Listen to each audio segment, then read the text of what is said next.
Hello everyone and welcome to study with vet. तो chemotherapy की आज की वीडियो में हम डिस्कस करेंगे एंटीवायरल ड्रग्स के बारे में। तो एंटीवायरल ड्रग्स का नेचर जनरली स्टैटिक ही होता है। क्यों? क्योंकि जो वायरस होता है वो होस्ट की सेलुलर मशीनरी को ऑक्यूपाई करके खुद की मल्टीप्लिकेशन कराता है। तो हम इसको कम्प्लीटली अपनी बॉडी से एलिमिनेट नहीं कर सकते, हम बस इसकी ग्रोथ को एक बार के लिए रोक सकते हैं। अब एंटीवायरल ड्रग्स के ऊपर जाने से पहले हमें वायरस कैसे रेप्लिकेट करता है इसके बारे में पता होना चाहिए। तो सबसे पहले वायरस हमारे सेल के ऊपर जाके एडजॉर्ब करेगा। एडजॉर्प्शन के बाद उसकी सेल के अंदर होगी पेनिट्रेशन। पेनिट्रेशन के बाद जो हमारा सेल है उसमें M2 चैनल प्रेजेंट होंगे। वो M2 चैनल हाइड्रोजन आयंस को अंदर आने देंगे, मतलब सेल के अंदर हाइड्रोजन आयन की कंसंट्रेशन को बढ़ाएंगे, एनवायरनमेंट को एसिडिक करेंगे, जिसके साथ साथ वायरस पार्टिकल की अनकोटिंग हो जाएगी और आरएनए हमारा एक्सपोज हो जाएगा। अब प्रिपरेशन शुरू होगी डीएनए के डिवीजन के लिए, जिसके लिए सबसे पहले अर्ली या फिर प्री प्रोटीन सिंथेसिस होगी एंड देन फाइनली डीएनए और आरएनए की सिंथेसिस होगी। इसके बाद लेट प्रोटीन सिंथेसिस होगी जिसमें हमारे स्ट्रक्चरल प्रोटीन्स बनेंगे। अब ये सारी चीजें बनने के बाद ये एक जगह असेंबल होंगी एंड देन इनका रिलीज करा जाएगा। अब हम अगर पर्टिकुलर ड्रग्स की बात करें तो जनरली जो गामा ग्लोबुलिन्स होते हैं वो एब्जॉर्प्शन और पेनिट्रेशन के प्रोसेस को रोकेंगे, एज वेल एज इंटरफेरॉन्स जो कि मिसलेनियस कैटेगरी में आएगा वो भी इसी तरह काम करेगा। इसके बाद जो अमेंटाडीन ड्रग है वो 3 स्टेप्स को रोकेगा, पेनिट्रेशन को रोकेगा, अनकोटिंग रोकेगा, एज वेल एज रिलीज को रोकेगा। इसी के साथ साथ M2 चैनल जो कि हाइड्रोजन आयन को अंदर आने दे रहे थे, अब हम उसको ब्लॉक कर देंगे। इसके बाद जब डीएनए आरएनए की सिंथेसिस की बारी आएगी तब रिवर्स ट्रांसक्रिप्टेज इनहिबिटर्स दे देंगे ताकि हमारा डीएनए से आरएनए, आरएनए से डीएनए बन ही ना पाए।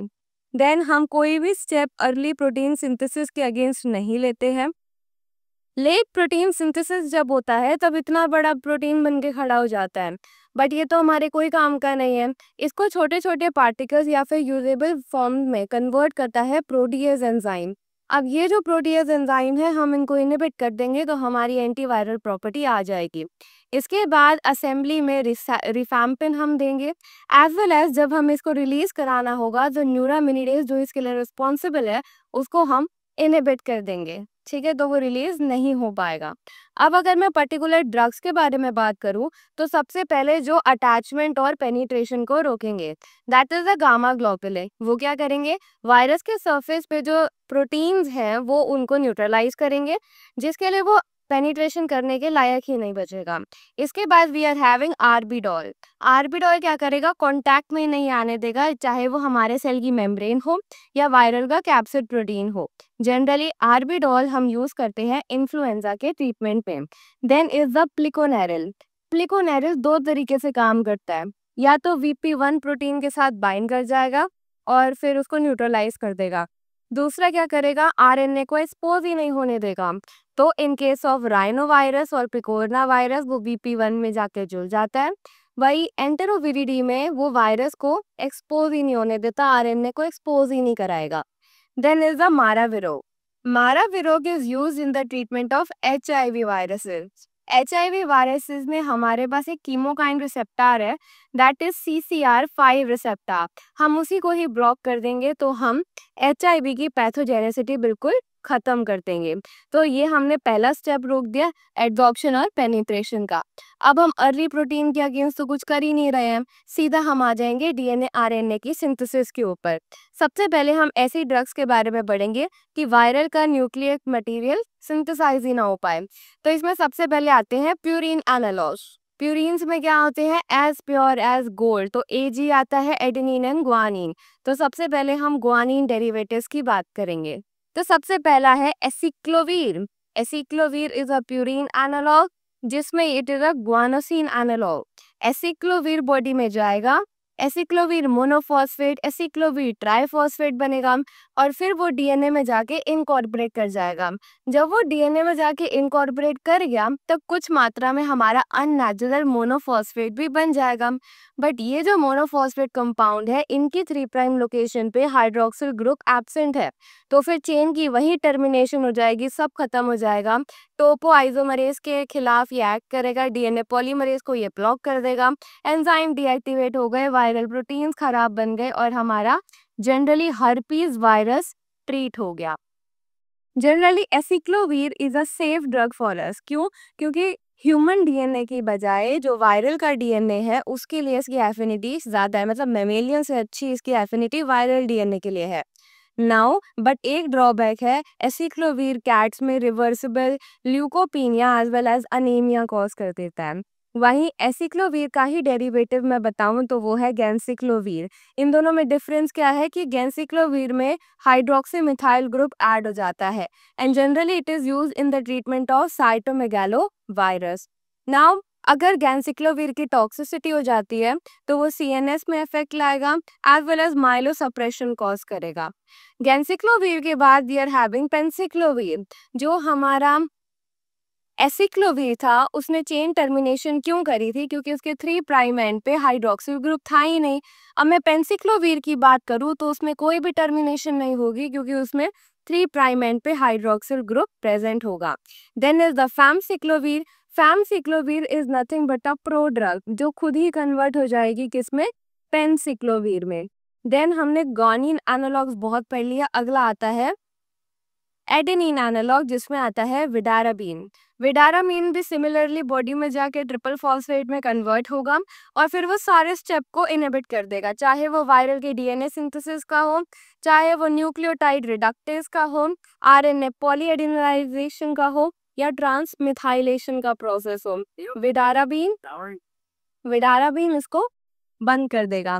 Now vidarabine is both mutagenic as well as carcinogenic, ठीक है, and it is use in treatment of most of the viruses, चाहे वो हर्पीज हो, पॉक्स हो, रब्डोवायरस हो, हेपेटना वायरस हो या फिर कोई आरएनए ट्यूमर वायरस हो।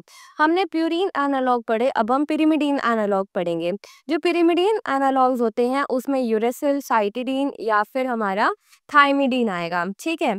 तो इसमें सबसे पहले हम थाइमीन एनालॉग्स के बारे में बात करेंगे जिसमें वी आर हैविंग इडॉक्सियूरिडीन। इडॉक्सियूरिडीन जो बॉडी में आएगा तो हमारे सेल का सेल्यूलर काइनेज अपने में इनकॉर्पोरेट करेगा एंड देन इडॉक्सियूरिडीन ट्रिपल फॉस्फेट बन जाएगा एंड देन वो वायरल डीएनए में जाके इनकॉर्पोरेट कर जाएगा। It is useful in the treatment of herpes and pox virus. Herpes में ह्यूमन में केराटोकंजक्टिवाइटिस हो जाता है, वहीं फेलाइंस में केराटाइटिस हो जाता है। इसके बाद अगर मैं ट्राइफ्लूरिडीन की बात करूं तो ट्राइफ्लूरिडीन भी सिमिलरली बॉडी में आके सेलुलर काइनेज का यूज करके ट्रिपल फॉस्फेट में कन्वर्ट होगा and it is useful in the treatment of herpes virus. तो इडॉक्सियूरिडीन हो गया, ट्राइफ्लूरिडीन हो गया, देन इज द सोरिवुडीन। अब एक चीज याद रखो कि सोरिवुडीन एंड सिताराबीन में हमारे पास ट्रीटमेंट है for the varicella zoster virus. तो varicella zoster virus is treated by the sorivudine as well as the cytarabine और ये सब क्या है? पिरिमिडीन एनालॉग्स हैं। अब सिताराबीन हमारे आगे साइटाराबीन बोलो कुछ भी बोलो, वो बॉडी में आएगा, देन वो nucleotide reductase DNA polymerase enzyme को ब्लॉक कर देगा जिससे जो साइटिडालिक एसिड डीऑक्सीसाइटिडालिक एसिड में कन्वर्ट हो रहा था अब ये कन्वर्जन हमारी बहुत ज़्यादा स्लो हो जाएगी जिसकी वजह से डीऑक्सीसाइटिडालिक एसिड अवेलेबल ही नहीं होगा एंड फॉल्टी डीएनए आ जाएगा। Cytarabine is it is cytotoxic as well as ये एंटी कैंसरस ड्रग भी है। जैसा मैंने बोला वेरिसेला जोस्टर वायरस में सिटाराबीन का यूज किया था एंड हर्पीज सिम्प्लेक्स में भी हमने इसको यूज करा था। Then is the zidovudine. Zidovudine is also a thymine analogue. Zidovudine भी बॉडी में जाके ट्रिपल फॉस्फेट में कन्वर्ट होगा and it is a anti retroviral drug. Anti retroviral drug कौन सी है? जिडोवुडीन है। क्यों है? क्योंकि वो वायरल रिवर्स ट्रांसक्रिप्टेज को इनहिबिट कर रहा है। अब अच्छी बात क्या है, जो मैमल का अल्फा डीएनए पॉलीमरेज है it is resistant to zidovudine but जो हमारा माइटोकॉन्ड्रिया का गामा डीएनए पॉलीमरेज है दैट इज सेंसिटिव। तो zidovudine is useful in the treatment of the AIDS infection. अब हमने प्यूरिन पढ़े, पिरिमिडीन पढ़े, देन हमारे पास आता है पायरोफॉस्फेट एनालॉग। पायरोफॉस्फेट नाम से क्या आना चाहिए आपके पास? फॉस्कार्नेट। फॉस्कार्नेट क्या करेगा? डीएनए पॉलीमरेज को ही इनहिबिट करेगा। वहां पे जो पायरोफॉस्फेट की साइट होगी वहां पे जाके उसको वो ब्लॉक कर देगा। Then is the protease inhibitors. Protease inhibitors मतलब अभी तक हम क्या पढ़ रहे थे? डीएनए को रप्चर करना है। अब हम प्रोटीन को रप्चर करना क्यों जरूरी है हमने पढ़ लिया। अब उसको इनहिबिट कौन करेगा? That is saquinavir. Saquinavir will reversibly selectively bind to HIV proteases. उससे बाइंड कर जाएगा और उसको टूटने नहीं देगा। That is saquinavir. Then comes the assembly और रिलीज को ब्लॉक करने वाले। इसमें हम बात करेंगे N2 इनहिबिटर्स की, जिसमें हमने अमेंटेडिन के 3 मैकेनिज्म पढ़े थे कि it inhibit 2, 3 and 8। That means penetration, uncoating as well as release of the viral particle. अब ये जो अमेंटेडिन होता है वो एंटी पार्किंसोनियन भी है। एंड रिमेंबर ये इन्फ्लुएंजा ए के लिए ट्रीटमेंट का सोर्स है बट बी के लिए नहीं है। अमेंटेडिन के बाद रमेंटेडिन आता है। जो रमेंटेडिन है वो अमेंटेडिन से अच्छी ड्रग है, मोर पोटेंट है, लॉन्ग लास्टिंग है एंड बेटर टॉलरेटेड है। अब मैं अगर न्यूरामिनिडेज इनहिबिटर की बात करूं तो वायरस का जो सेल सरफेस होता है उसमें सियालिक एसिड होता है एज वेल एज न्यूरामिनिडेज होता है। अब जैसे न्यूरामिनिडेज इनहिबिटर्स लाइक जोनामिवीर या फिर ओसेल्टामिवीर ये क्या करेंगे? न्यूरामिनिडेज और सियालिक एसिड को क्लीव कर देंगे, जिसकी वजह से वायरल पार्टिकल बाहर नहीं आ पाएगा। एंड देन ओसेल्टामिवीर जो होता है वो Tamiflu that was against the avian influenza discover हुआ था बाय द तनुवास। एंड देन लास्ट हमारे पास आता है इम्यूनोमॉड्यूलेटर। इम्यूनोमॉड्यूलेटर में हमने इंटरफेरॉन्स के बारे में पढ़ा जो कि इटसेल्फ एडॉप्शन और पेनिट्रेशन को रोकेगा। It is a potent cytokine. Cytokine क्या होता है? जो दो वायरस सेल के बीच में कम्युनिकेशन करा रहा है। It is a immunomodulator also, antiviral, anti proliferating also. It is produced by the mammalian cell जिनको वायरस ने अपने अंदर जकड़ के रखा है। अभी अफेक्टिव किस में? अब मैंने बता दिया पेनिट्रेशन, कोटिंग को प्रिवेंट करेगा। कैसे करेगा? प्रोटीन सिंथेसिस को इनहिबिट करके by binding to the tyrosine kinase. So that was all about the antiviral drugs.